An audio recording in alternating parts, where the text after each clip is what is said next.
গত 5ই আগস্ট ছাত্র জনতা গণঅভ্যুত্থানের মধ্য দিয়ে উনি হাসিনা পালিয়েছে, কিন্তু হাসিনাকে যারা হাসিনা হয়ে তো সহায়তা করেছে, যাদের কারণে হাসিনা একজন প্রতিবাহিত করেছে, তাদের কিন্তু কোনো পরিবর্তন হয় নাই।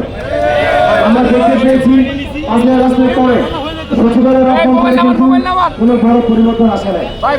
তো সেই জায়গা থেকে আমরা দেখতে পেয়েছি পরবর্তীতে কিন্তু সচিবালয় রক্ষণের একটা গ্রুপ তারা বিশ্লেষণ করেছে, তারা চেষ্টা করেছে তার এই পরিপ্রেক্ষিতে আমরা যুবরাষ্ট্রের পক্ষ থেকে গত 20 মে প্রেস কনফারেন্স করে আমরা এরকম 44 জন সচিব যারা প্রেসিডেন্টের সময় প্রেসিডেন্টকে প্রস্তুতি দিয়েছে এবং তাদের আমলনামা সহ আমরা প্রকাশ করেছিলাম। আমরা চেয়েছিলাম এই তালিকা যাচাই বাছাই করে যারা আসলে প্রেসিডেন্টকে প্রস্তুতি দিয়েছে তাদের বিরুদ্ধে যেন দ্রুত ব্যবস্থা নেওয়া হয়। কিন্তু অত্যন্ত দুঃখের বিষয়, আমরা 31শে জুন পর্যন্ত আবেদন দিয়েছিলাম, 31শে মে পর্যন্ত। সে 31শে মে পার হয়ে যাওয়ার পরেও রাষ্ট্রের পক্ষ থেকে কোনো ঘোষণা পত্র দিতে পারেনি। তো সেই জায়গা থেকে আজকে আমরা চলে একটু আমরা মাস টু সচিবালয় এসেছি আমাদের দাবির পক্ষে আওয়াজ তোলার জন্য। আপনারা দেখেছেন মিছিলের এক পর্যায়ে আমাদেরকে রাস্তার বাইরে করে আটকে দিয়েছে। আমরা কিন্তু জনগণের পক্ষ থেকে তাদের সাথে কোনো ধরনের বিশৃঙ্খলা করে নেই, কোনো ধরনের সৃষ্টি করে নেই।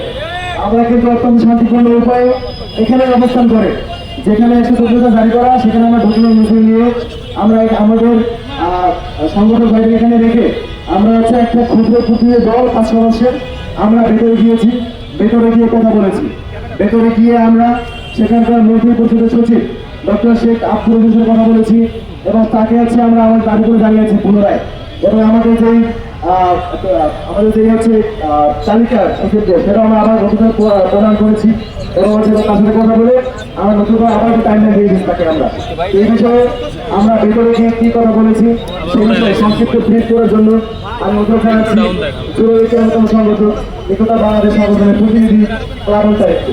তার নেতৃত্বে 70 জনেরও অধিক ছাত্র জনতা, সাধারণ জনগণ এবং রাজনৈতিক দলের নেতাকর্মীদের হত্যা করা হয়েছে। তো এই সকল বিষয়গুলো আমরা জানতে চেয়েছি, তাকে সমস্যাটা কোথায় সেটা আমাদেরকে প্রশ্ন বলতে হবে। তো সেই হিসেবে তার প্রেক্ষিতে সচিবরা জানিয়েছেন এই বিষয়টা মূলত মন্ত্রী পরিষদ কথা নাই, এটা উপদেষ্টা পরিষদে গঠন হয়েছে, সেখানে জনপ্রশাসনের সঙ্গে একটু কমিটি করা দেওয়া হয়েছিল।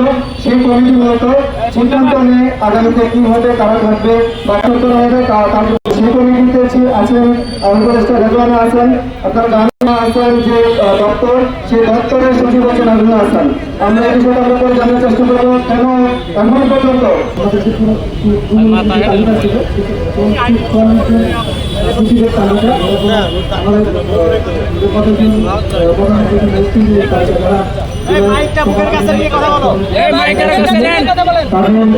আমরা ফর্মালি তার কাছে হস্তান্তর করেছি এবং তিনি যেটা বলেছেন সেটা হচ্ছে গভর্নমেন্টের প্রায় 50টার মতো সচিব বর্তমানে কর্মরত আছেন। এই 5ই আগস্টের পর থেকে 30-এরও অধিক সচিবের অপসারণ এখানে সম্ভব হয়েছে। বাকি কিছু আছেন তারা এটা নিয়ে কাজ করছেন এবং আমরা ফর্মালি কিছু তালিকা যেহেতু দিয়েছি তারা সেটা নিয়ে কাজ করবে সেটা বলেছেন এবং তারা বলেছেন একটা কমিটির কথা বলেছেন, গভর্নমেন্টে সেখানে উপদেষ্টারা জড়িত, তারা সেই বিষয়গুলো ডিসিশন নেয় এবং তারা বলেছেন যে তাদের সাথে আলাপ আলোচনা করে তারা এই সিদ্ধান্ত নেবেন। আমাদের যে দাবিগুলো আমরা জানিয়েছি যে সচিবালয়কে মুক্ত করতে হবে, সেই ব্যাপারে তারা 19 জনের মধ্যে পদক্ষেপ গ্রহণ করবেন। যদি তারা সেটি না করেন, আমি তাদেরকে এই দাবিটি জানিয়েছি, যদি তারা সেটি না করেন তাহলে পরবর্তীতে সংবাদ সম্মেলন করে আমাদের পরবর্তী ব্যবস্থা